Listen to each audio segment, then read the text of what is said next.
japonés significa gran oleaje en el puerto. Tsunami.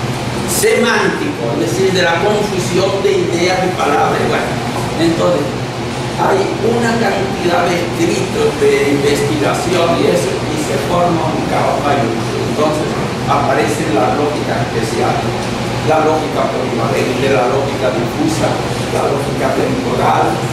Bueno, una cantidad de lógicas para poder entender eso, y eso enredó más las cosas. Entonces viene el primer simposio internacional en el 61, más de 1200 epistemólogos, filósofos de la ciencia, teoría del conocimiento, se reunieron, 8 días de discusión, 1200. Estudiaron y con todo eso no pudieron solucionar el problema. Entonces convocaron para otro simposio, no congreso. A un congreso va un montón de gente, habla un cuarto de hora, le hacen alguna pregunta y chao, viene otro y hace lo mismo. No, el simposio es sobre un problema y todas las ponencias son sobre ese problema, y cada ponente tiene hora y media de exposición, y después vienen 3 o 4 críticos a esa ponencia, y después viene la discusión. Bueno, en el primero no pudieron, convocaron para el segundo para 2 años después, 63. Pasó exactamente lo mismo, confusión de ideas para acá y para allá, no se resolvió. Convocaron para el 65, otros 2 años después, nuevas ponencias, nuevas discusiones, especialmente, tampoco 65, tercer simposio. Convocaron para el cuarto, para otros 2 años después, 67, y volvió a pasar lo mismo, no se solucionó el problema. ¿Qué era conocimiento? ¿Qué era ciencia? ¿Cuáles son las teorías de las estructuras científicas? ¿Qué significa que una cosa es científico? Bueno, tampoco. Tuvieron que convocar para el quinto, para el 69. Finalmente en el 69 se aclararon, llegaron, como hablando se entiende la gente, pero tuvieron que hablar 10 años. 10 años para resolver el problema, porque no se trataba, atención en esto, de una disciplina, llámese astronomía, Copérnico, química en Lavoisier, o biología con Darwin, o psicología con Freud y otros, o con Einstein y filosofía. No, se trataba de qué es conocimiento, qué es el proceso del conocer, cómo yo capto la realidad. Hay una interacción entre mi cerebro y la realidad de fuera. Llámese la imagen sensorial, visual, auditiva, olfativa, etc. Los sentidos. Ese era el meollo central. Era el concepto de conocimiento. ¿Qué es conocer? Bueno, finalmente lo resolvieron 10 años de discusión y vino un cambio. Atención a esto.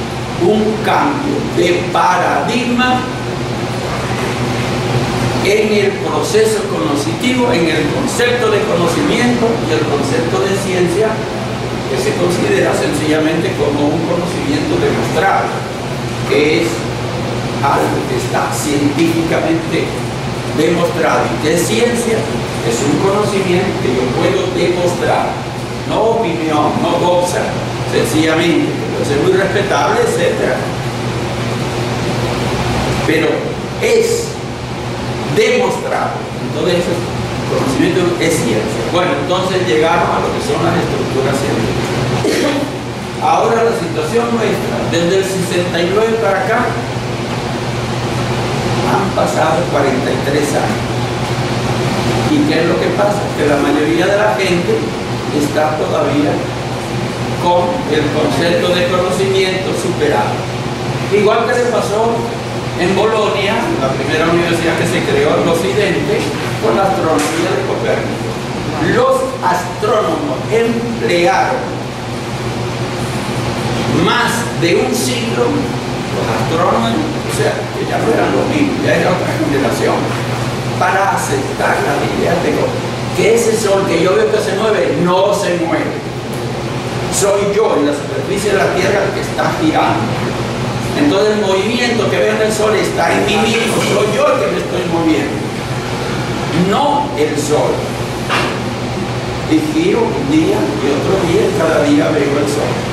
Entonces es conocimiento aparente, no real. No real. El real es, y Galileo lo dice muy bien, dice, nos costaba Dios y su ayuda hacer entender algo, que eso que veía no era cierto. Y que lo que no veía, que giraba la tierra, eso sí era cierto. Entonces era conocimiento sensorial contra conocimiento racional. El pensamiento. Yo no lo veo que gire la tierra. Y lo decía, pero si todos los días estamos en el mismo lugar, que giro ni que se cuadra. El río siempre va cambiando en la misma dirección y que se está moviendo. No. Además, la tierra era plana. Claro, ¿cómo iba a ser redonda? El razonamiento, los que estuvieran por los lados estarían para arriba y se caerían. Imagínense qué estupidez. Bueno, desde Ptolomeo, principio, primer siglo de nuestra era para acá, ese era el razonamiento. Y si los griegos, la escuela pitagórica, Filonao, Aristóteles, decían que el sol era el centro, Ptolomeo, 6 siglos después, dice, esas ideas son falsas e increíblemente ridículas. Dice que el sol no se mueve. Señor, si lo ven, ¿qué más? Demostración si lo está, y todo el mundo lo está viendo. El conocimiento aparente, el movimiento en el sol estaba clavado en un chip en la mente de esa gente y no utilizaba la razón, el razonar diferentemente. Y los problemas, fíjense hasta qué punto habríamos llegado en esa época, que un siglo y medio antes de Copérnico, un siglo y medio, el rey de Castilla y León, Alfonso X el Sabio, le llamaban el Sabio, porque era matemático, astrónomo, literato, era una especie de Leonardo da Vinci, que tiene en todas partes. Por eso es el Sabio. El nombre en todas partes de Alfonso X el Sabio. Estudiando esto, porque era astrónomo también, él decía, imagínense qué mira, si cuando Dios creó el mundo me hubiera pedido un consejo, le hubiera dado uno muy bueno. ¿Y cuál era el consejo que le dio?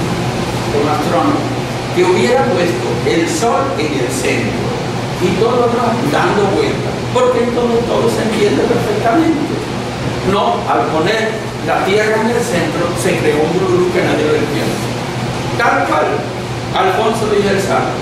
O sea, él mismo creía que había sido un error en la creación al poner la tierra en el centro, pero que con el sol en el centro todo era claro.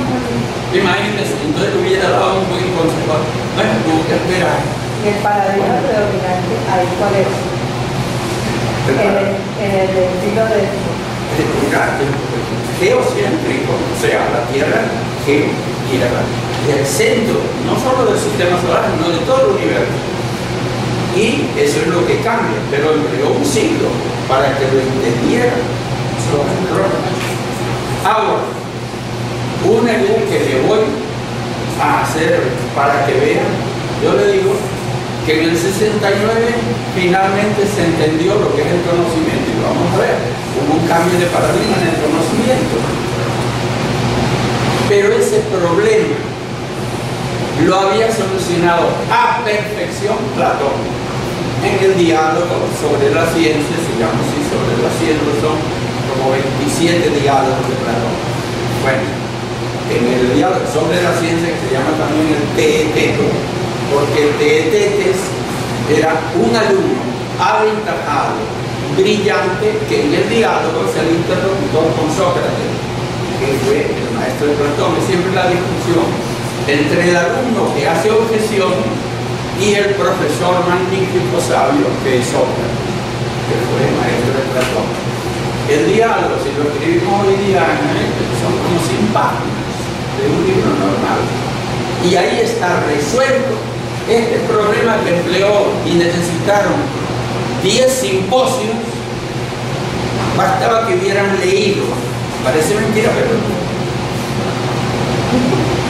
filósofos de la ciencia, filósofos, y no habían leído el PET, donde está eso estructurado en la forma más clara, porque no es en forma técnica, es en forma de diálogo.